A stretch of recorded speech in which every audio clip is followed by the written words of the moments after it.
പ്രേംലാല്, ബംഗ്ലാദേശിന്റെ തലസ്ഥാനമായ ധാക്കയില് Indian high commission മുന്നിൽ ഇന്ത്യാവിരുദ്ധ പ്രതിഷേധം ഉണ്ടായതായ റിപ്പോർട്ടുകൾ പുറത്തുവരുന്നുണ്ട്. ഇക്കാര്യത്തിൽ ഇന്ത്യ അതൃപ്തി അറിയിച്ചിട്ടുണ്ട്. ബംഗ്ലാദേശ് ഹൈക്കമ്മീഷനെ വിളിച്ചു വരുത്തി അതൃപ്തി അറിയിച്ചതായ റിപ്പോർട്ടുകൾ പുറത്തുവരുന്നുണ്ട്. എന്താണ് ഇതിന്റെ പിന്നിൽ നടന്ന കാര്യം? തുഫയിലെ ഈ ബംഗ്ലാദേശിലെ സമീപകാലത്തൊക്കെ നടന്ന രാഷ്ട്രീയ സംഭവ വികാസങ്ങൾ നമ്മുടെ ഓർമ്മയിലേക്ക് കൊണ്ടുവരണം. കഴിഞ്ഞ ഒരു വർഷമായി 2024 തുടക്കം മുതൽ പിന്നീട് ഇങ്ങോട്ട് ബംഗ്ലാദേശ് വലിയ രാഷ്ട്രീയ പ്രതിസന്ധികളിലൂടെയും വലിയ അട്ടിമറികളിലൂടെയൊക്കെ കടന്നു പോകുന്ന ഒരു രാഷ്ട്രമാണ്. അവിടെ നമ്മുടെ ഷെയ്ഖ് ഹസീനയുടെ പാർട്ടിയായിരുന്ന അധികാരഭ്രഷ്ടരാക്കി ഷെയ്ഖ് ഹസീനയെ നമ്മുടെ ഇന്ത്യയിൽ അഭയാർത്ഥിയാക്കുന്ന തരത്തിൽ അവിടെ വലിയ വിദ്യാർത്ഥി പ്രക്ഷോഭം, അതായത് നാഷണൽ സിറ്റിസൺസ് പാർട്ടി NCP എന്നുള്ളതാണ് ആ മൂവ്മെന്റിന്റെ പേര്. വിദ്യാർത്ഥി പ്രക്ഷോഭമാണ്. അപ്പൊ ഇവർക്ക് പിന്തുണയായിട്ട് അവിടെ ഈ ജമാഅത്തെ ഇസ്ലാമി പോലെയുള്ള തീവ്ര നിലപാടുള്ള സംഘടനകളൊക്കെ ഈ നാഷണൽ സിറ്റിസൺസ് പാർട്ടിയുടെ പിന്നിലുണ്ട്. അപ്പൊ ഇവർക്കിപ്പോ ഇന്ത്യ വിരുദ്ധ നിലപാടാണ് ഉള്ളത്. അപ്പൊ ഇതുമായി ബന്ധപ്പെട്ട് അവിടെ ഇപ്പോ തെരഞ്ഞെടുപ്പ് പ്രഖ്യാപിക്കപ്പെട്ടിരിക്കുകയാണല്ലോ ബംഗ്ലാദേശിൽ.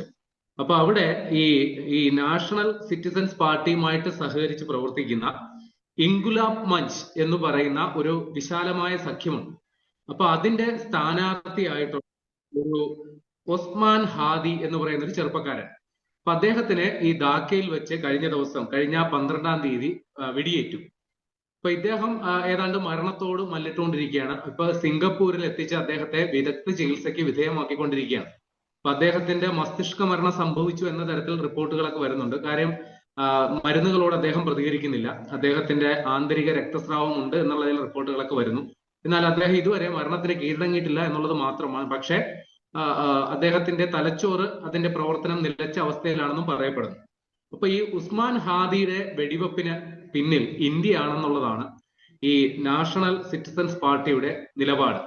കാരണം ഈ ഉസ്മാൻ ഹാദി എന്ന് പറയുന്നയാള് വിശാല ബംഗ്ലാദേശ് എന്ന് പറയുന്ന ആ ഒരു ആശയവുമായി ബന്ധപ്പെട്ട് ഒരു മാപ്പ്, ഒരു ഭൂപടം വരെ പ്രസിദ്ധീകരിച്ച ഒരാളാണ്. അപ്പൊ ഈ വിശാല ബംഗ്ലാദേശ് എന്ന് പറയുന്നത് ഇന്ത്യയുടെ 7 വടക്കുകിഴക്കൻ സംസ്ഥാനങ്ങൾ അടക്കം ഉൾപ്പെടുത്തിക്കൊണ്ട് നമ്മുടെ ചിക്കൻ നെക്ക് എന്ന് പറയുന്ന സിലിഗുരി കോറിഡോർ ഉണ്ടല്ലോ, അത് പൂർണ്ണമായിട്ടും കയ്യേറി അത് ബംഗ്ലാദേശിന്റേതാക്കി അതുമായി ബന്ധപ്പെട്ട് കിടക്കുന്ന 7 വടക്കുകിഴക്കൻ സംസ്ഥാനങ്ങളും ബംഗ്ലാദേശിന്റെ കയ്യിലാക്കി നമ്മുടെ ബംഗാളും കൂടി പിടിച്ചെടുത്തുകൊണ്ടാണ് ഈ സമ്പൂർണ്ണ വിശാല ബംഗ്ലാദേശ് എന്ന അർത്ഥത്തിൽ അവര് ഭൂപടം പ്രസിദ്ധീകരിച്ചത്.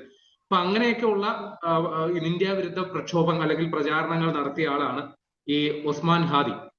അപ്പൊ അയാളെ വെടിവെച്ചതുമായി ബന്ധപ്പെട്ട് അതിന്റെ പിന്നിൽ പ്രവർത്തിച്ചത് ഇന്ത്യ ആണെന്നുള്ളതാണ് ഇവരുടെ ആക്ഷേപം.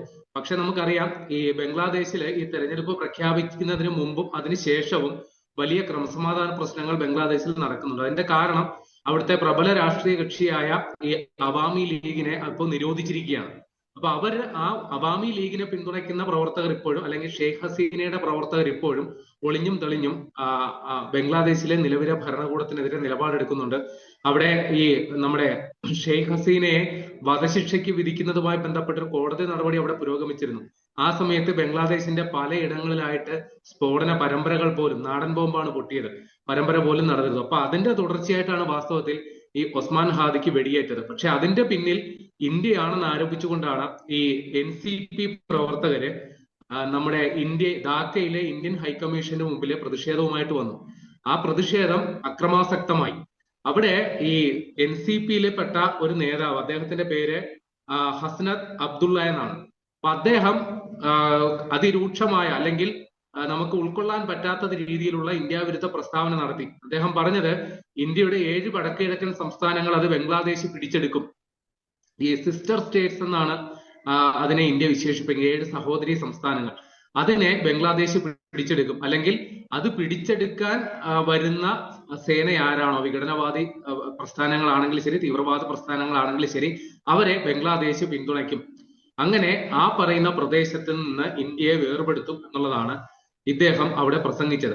അപ്പൊ ഇതില് ഇന്ത്യ കടുത്ത അതൃപ്തി അറിയിച്ചു. ഒന്നാമത്തെ കാര്യം, ഇന്ത്യയുടെ വിദേശകാര്യ മന്ത്രാലയം, അതായത് നമ്മുടെ ധാക്കയിലെ കോൺസുലേറ്റ് ഓഫീസിന് നേരെ വലിയ അക്രമം ഉണ്ടായി.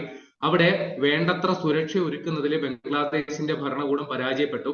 അത് മാത്രമല്ല, ഇന്ത്യ ഇക്കാര്യത്തിൽ രേഖാമൂലം പരാതിപ്പെട്ടിട്ട് അതിൽ തൃപ്തികരമായ ഒരു അന്വേഷണം നടത്താനോ അത് സംബന്ധിച്ചുള്ള സ്ഥിതി വിവര റിപ്പോർട്ട് ഇന്ത്യക്ക് കൈമാറാനോ ബംഗ്ലാദേശ് ഇതുവരെ തയ്യാറായിട്ടുമില്ല.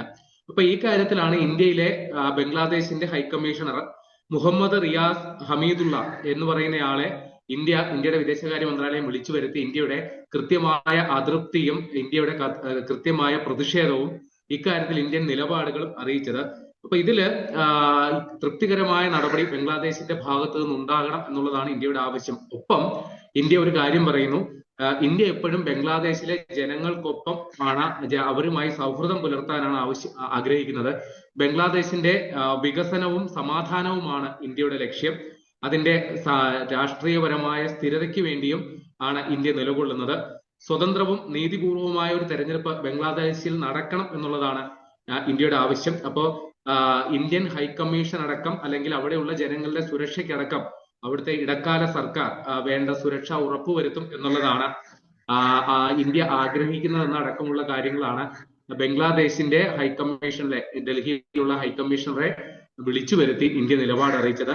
പക്ഷെ ബംഗ്ലാദേശ് നമുക്കറിയാം സമീപകാലത്ത് തുടർച്ചയായിട്ട്, പ്രത്യേകിച്ചും അവിടെ ഈ ഇടക്കാല സർക്കാർ അധികാരത്തിൽ വന്നതിന് ശേഷം ഇന്ത്യ വിരുദ്ധ പ്രസ്താവനകൾ നിരന്തരമായി നടത്തിക്കൊണ്ടിരിക്കുന്ന ഒരു രാജ്യമായിട്ട് ബംഗ്ലാദേശ് മാറി എന്നുള്ളതാണ് നമ്മൾ മനസ്സിലാക്കേണ്ടത്. അപ്പൊ ഇത് മനസ്സിലാക്കിക്കൊണ്ട് തന്നെ ഇന്ത്യ ഈ സിലിഗുരി ഇടനാഴില് അല്ലെങ്കിൽ ചിക്കൻ നെക്കില് ഇന്ത്യ തന്ത്രപ്രധാനമായ സമീപനം ഇക്കാര്യത്തിൽ സ്വീകരിച്ചിട്ടുണ്ട്. ഇന്ത്യയിലെ അവിടെ നിലവിലെ സൈനിക ബലം വലിയ തോതിൽ വർദ്ധിപ്പിച്ചിട്ടുണ്ട്. കാരണം ഇവിടെ ബംഗ്ലാദേശ് മാത്രമല്ല ഭീഷണി, ഇതിന്റെ മറ്റൊരു വശത്തു നിന്ന് ചൈനയും നമ്മുടെ ഈ സിലിഗുരി ഇടനാഴിയിൽ കൈവശപ്പെടുത്താൻ, അങ്ങനെ ഇന്ത്യയുടെ 7 വടക്കുകിഴക്കൻ സംസ്ഥാനങ്ങൾ അതിൽ ചൈനയുടെ നിയന്ത്രണത്തിലാക്കാനായിട്ട് അവർക്കും ഒരു രഹസ്യ അജണ്ടയുണ്ട്. അപ്പൊ ഇക്കാര്യത്തിൽ അവിടെ ഇന്ത്യയുടെ സൈനിക ബലം വർദ്ധിപ്പിച്ചിട്ടുമുണ്ട്. അവിടെ പുതിയ സൈനിക ഔട്ട്പോസ്റ്റുകൾ ഇന്ത്യ സ്ഥാപിച്ചിട്ടുണ്ട്. അവിടെയുള്ള വ്യോമസേന വിന്യാസത്തിന്റെ യുദ്ധവിമാനങ്ങളുടെ അംഗസംഖ്യ അടക്കം വർദ്ധിപ്പിച്ചുകൊണ്ടാണ് ഇന്ത്യ ഈ സിലിഗുരി ഇടനാഴി സംരക്ഷിക്കാനായിട്ടുള്ള നടപടികൾ സ്വീകരിച്ചിരിക്കുന്നത്. ചില സ്ഥിരീകരിക്കാത്ത റിപ്പോർട്ടുകൾ വന്നത് ഈ സിലിഗുരി ഇടനാഴി ഏതാണ്ട് 22 കിലോമീറ്റർ മാത്രം വീതിയുള്ള ചില മേഖലകളുണ്ട്. അവിടെ അതിന്റെ വീതി വർദ്ധിപ്പിക്കുന്ന തരത്തിൽ ബംഗ്ലാദേശ് കൈവശപ്പെടുത്തിയിരുന്ന ചില മേഖലകൾ ഇന്ത്യ പിടിച്ചെടുത്തു എന്ന ചില സ്ഥിരീകരിക്കപ്പെടാത്ത വാർത്തകളും ഇതുമായി ബന്ധപ്പെട്ടുണ്ട്. അപ്പൊ ഇതെല്ലാം അതുകൂടാതെ ഇപ്പോ ഇന്ത്യ വിരുദ്ധ പ്രക്ഷോഭങ്ങൾ ബംഗ്ലാദേശിൽ ശക്തിപ്പെടാനായിട്ട് മറ്റു ചില കാരണങ്ങളുണ്ട്. ഈ ബംഗ്ലാദേശിലെ ഇടക്കാല സർക്കാർ തുടർച്ചയായിട്ട് ഇന്ത്യ വിരുദ്ധ നിലപാടുകൾ സ്വീകരിക്കുന്നതിന്റെ ഫലമായിട്ട് ഇന്ത്യ ബംഗ്ലാദേശിന്റെ ചരക്ക് ഗതാഗതത്തിൽ അല്ലെങ്കിൽ ഇന്ത്യയിലേക്കുള്ള കയറ്റുമതിയിലൊക്കെ വലിയ ഇടപെടൽ നടത്തി അത് കടൽ മാർഗം മാത്രം മതി എന്ന തരത്തിൽ ചില നിലപാടുകളൊക്കെ എടുത്തിരുന്നു. അപ്പൊ ഇതിന്റെയൊക്കെ പശ്ചാത്തലത്തിൽ ബംഗ്ലാദേശിന് കോടിക്കണക്കിന് രൂപയുടെ സാമ്പത്തിക നഷ്ടം ഇപ്പോൾ നേരിട്ടുകൊണ്ടിരിക്കുകയാണ്. അപ്പൊ ഇതും കൂടി ചേർത്താണ് അവിടെ വലിയ രീതിയിലുള്ള ഇന്ത്യ വിരുദ്ധ ആ ഒരു വികാരം വലുതാകുന്നത്. അതോടൊപ്പം ഈ അവസരം മുതലാക്കി പാകിസ്ഥാൻ ബംഗ്ലാദേശുമായിട്ട് തന്ത്രപരമായ അടുപ്പം പുലർത്തുന്നു എന്നുള്ളതും കൂടി നമ്മൾ മനസ്സിലാക്കണം.